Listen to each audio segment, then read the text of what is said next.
comparison with how we know about another major figure in history, and that major figure is Alexander the Great, and the reason I've chosen him is that's what I'm teaching this semester. Not only that, but there are interesting parallels as well as contrasts between the evidence we have about Jesus, the evidence we have about Alexander the Great, and they raise some good points. I'm trying to answer in the first instance the question, can we really know what Jesus was like? And I'm asking this question more for the benefit of non-Christians than for the benefit of Christians. Let's see if the technology is going to work for us. Answer, no. Hello? I don't want to install an update. Thank you, Adobe. Just a minute. That's better. I want to briefly compare the ancient evidence that we have for Alexander the Great with the ancient evidence we have for Jesus of Nazareth. And I'll just remind you that I am not presuming here that anyone in the room is or is not a Christian. These are historical arguments that do not depend upon Christian presuppositions. Okay, Alexander the Great lived between 356 and 322 BC. On this timeline, that's the red block that just appeared there. And there are sources of information about him, particularly writers by the name of Ptolemy, Aristobulus, and a number of others who actually wrote either during Alexander's lifetime or in the first generation after Alexander's lifetime, and not a single one of them survives till now, which is deeply frustrating for historians. But there are later sources of information about Alexander the Great, considerably later, who we know in some cases did use the evidence of Ptolemy, Aristobulus, and the others who go back to the time of Alexander. Now that is not what I wanted to happen. Come back. Thank you. The first of these who survives actually doesn't write until, roughly speaking, the 30s BC. In other words, fully 300 years after Alexander's lifetime. But he did have access to sources of information that we don't have anymore. The next major source about Alexander the Great is a Latin writer by the name of Quintus Curtius, who wrote in probably, we don't know for certain, the mid-1st century AD. That is to say, about 400 years after the lifetime of Alexander. The third major source is the Greco-Roman biographer Plutarch, who wrote a life of Alexander around about 120 AD, that is to say, about 450 years after the events. And the most important detailed narrative about Alexander was written by a Roman by the name of Flavius Arrianus, generally just called Arrian, somewhere in the middle of the 2nd century AD, that is to say, fully 500 years after the events. But these guys had access to sources of information much earlier that we no longer have. Now the parallel with Jesus is that very similarly we have 4 major sources of information about Jesus: Matthew, Mark, Luke, John, you probably know of those, who write after the events, but with access to information that goes back much closer to the events. But that's only half the issue. The first question is, when did these guys write and what sources of information did they have? The second question is, when do we have copies of what they wrote? And for this we have to go to a bigger time scale. This is a time scale that comes up to the 1900s or the year 2000 and then tumbles off the edge of the screen when we get to us. Diodorus of Sicily may have written 300 years after Alexander. Now why is that doing that? There we go, that's good. But the earliest known copy that we have of Diodorus' work wasn't written until after the year 1000, more than 1,000 years after Diodorus' original. Quintus Curtius, the earliest copy we have, comes from between 8 and 900 AD, roughly 700 years after he wrote. Plutarch, the earliest copies we have, come from between 12 and 1300 AD, more than 1100 years after he wrote.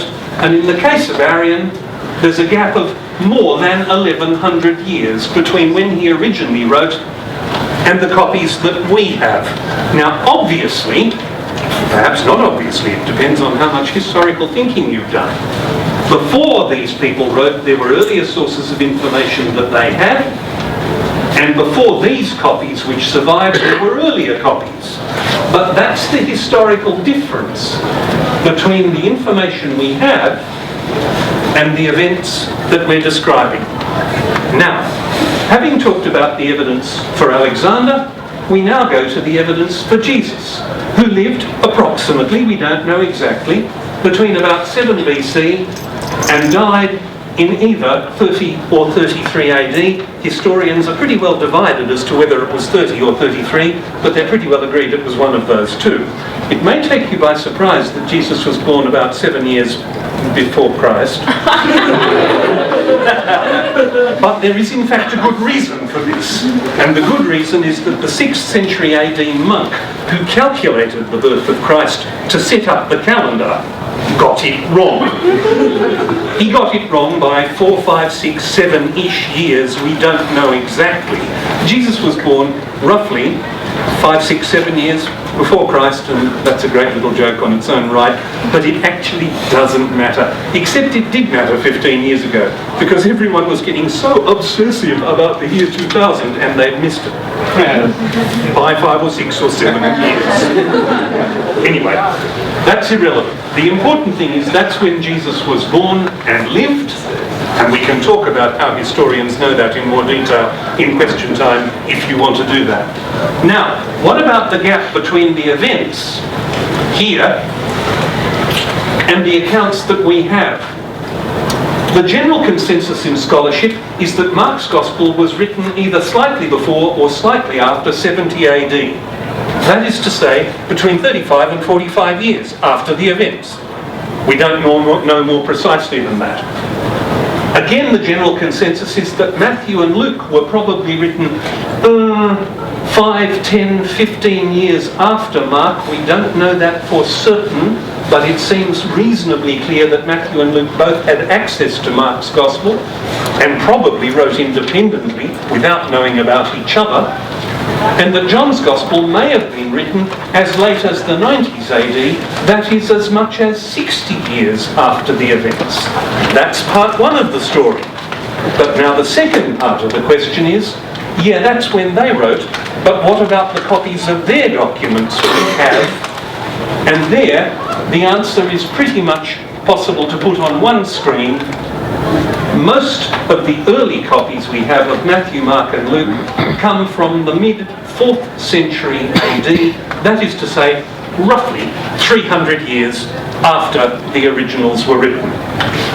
Now, we can talk about the details of that if people want to, but the important point here is to compare and contrast the evidence for Alexander the Great and for Jesus of Nazareth. That's on the same time scale. Notice that the difference is actually considerable. The difference is that for Alexander, the average time scale between the events themselves and when they were first written down in anything that survives is approximately 400 years, and the time scale between when those documents were written and when we have copies of them is roughly greater than 1,000 years. Compare that with Jesus, and the time span between the things he said and did and when they were written down in documents we still have averages at about 50 years, and the time scale between when those were written and when we have copies averages about 300 years. We are actually better off, historically speaking, in this rough and ready comparison. We are actually better off historically for Jesus than we are for Alexander the Great. Now, like I said, this is rough and ready only. Clearly, there is other evidence that needs to be factored into this discussion, like the fact that there are coins with Alexander the Great's face on them, printed either during his lifetime or in the generation after his lifetime, and as far as we know, there is nothing equivalent for Jesus. But in terms of how much we know about these people and what they said and did, I'm claiming, as an historian, that we are actually better off, in principle, for Jesus than we are for Alexander the Great, and I think it's historically possible to know a great deal about both of them. Can we know about the historical Jesus? Yes, I think we can. Now, there's a little more I want to say about what historians agree on about Jesus and how the sources about him came to be written. And you need to know that the argument for this is quite complex and can't be summed up instantaneously. If people want to ask questions, we can do that in a bit more detail later. But what the great majority of historians would argue, and I'm certainly comfortable with this conclusion, is that in the early days, while Jesus was still alive, and in the 10-15 years after his death, there were stories about Jesus being told and passed on primarily by word of mouth. And they were being passed on by lots of different people independently. Now, after a period of time that we can't absolutely pin down, Mark's Gospel came to be written, like I said, probably either slightly before 70 or slightly after 70 AD, roughly 40 years after the events. At approximately, I really don't know why it does that. Maybe my thumb isn't, oh well, doesn't matter. At roughly the same time as Mark's Gospel was written, something else was written that we don't have copies of. We only know that it was written by deduction from later evidence, and the nickname that scholarship has given to this other thing that was written is Q, probably an abbreviation for the German word Quelle, which means source, as in source of information, not as in tomato. Historians, by and large, and I'd say it'd be 80%-ish of them, well, more than 80% agree that Mark was the first to be written, and probably about 80% believe that this other thing called Q was written at roughly the same time, and then, a little bit later, both Matthew and Luke wrote their Gospels, and they both used Mark and other things, and one of the other things they used, they had in common, because there are passages that are in both Matthew and Luke that are virtually word perfect that they